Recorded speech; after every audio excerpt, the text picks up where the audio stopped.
এই সকল চিকিৎসক যারা আছেন, সাধারণ চিকিৎসক সকলের একটি ভালো লাগার একটি বিষয়। এই উন্মুক্ত পরিবেশে খোলা মনে সকলে একসঙ্গে এক জায়গায় বসে ইফতার করছি, এটি আমাদের জন্য একটি অসামান্য প্রাপ্তি। আমরা আশা করি এই ধারাবাহিকতা বাংলাদেশে ভবিষ্যতে বজায় থাকবে। আমরা আমাদের রাজনৈতিক পরিচয় যাই হোক, আমরা সকলেই চিকিৎসক, আমরা সবাই একসঙ্গেই থাকব, একসঙ্গেই কাজ করব।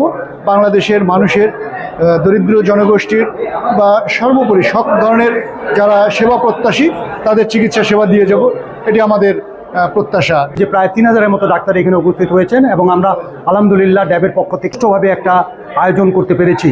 আপনার প্রশ্ন ছিল যে রংপুর মেডিকেল কলেজকে কিভাবে উন্নত করা যায়। আমাদের আজকে এই প্রোগ্রামে প্রথম যেটা সবচেয়ে দাবি ছিল আমাদের সংসদ সদস্যর যেন রংপুর মেডিকেল কলেজকে অথবা রংপুরে একটি মেডিকেল বিশ্ববিদ্যালয় করা হয়, এবং আমরা আশা করব যে রংপুর মেডিকেল বাদ দিয়ে আরেকটি মেডিকেল বিশ্ববিদ্যালয় করা হয়, যেন রংপুর মেডিকেল কলেজটা থাকে আর একটা বিশ্ববিদ্যালয় হয়।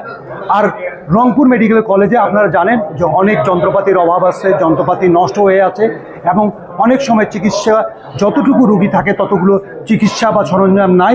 আমরা আশা করব মন্ত্রী রাষ্ট্রনায়ক তারেক রহমানের দৃষ্টি আকর্ষণ করব, আলটিমেটলি আমাদের সংসদ এখানে যারা আমাদের নেতৃস্থানীয় আছেন তাদের মাধ্যমে যেন রংপুর মেডিকেল কলেজকে একটি আধুনিক মেডিকেল কলেজ হিসাবে রূপান্তরিত করা হয় এবং এখানে বিভিন্ন ডিপার্টমেন্টকে যেন আরও যে ডিপার্টমেন্টগুলো খোলা দরকার সেগুলোকে খোলা হয় এবং যে শূন্য পদগুলোই আছে সেগুলোকে পূরণ করা হয়। এবং এইখানে বিশেষ করে আপনারা জানেন যে মোস্ট অফ দ্য মেডিকেল কলেজগুলোতে যেটা পরিষ্কার পরিচ্ছন্নতা বিশেষ করে থাকে না, সেদিকে আমরা একটু দৃষ্টি রাখবো।